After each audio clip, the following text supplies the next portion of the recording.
सम्मानित श्रोता भाइयों, सभी को गायक कलाकार अशोक यादव पप्पू का नमस्कार।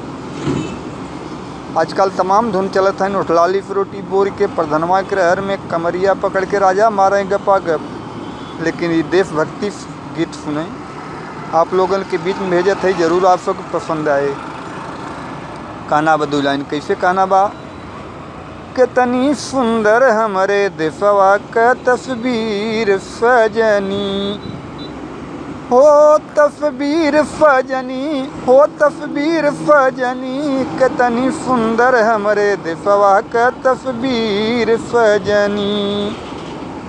दक्षिण पाँव पखारे उत्तर खड़ा बा हिमालय, जहाँ निकलल गंगा जी का नीर सजनी। गंगा जमुना सरस्वती औरो भारत माँ की पैजनिया, पनिया भर चलिन राधा, पनिया भर चलिन राधा, पनिया भर चलिन राधा स्वर के चीर सजनी।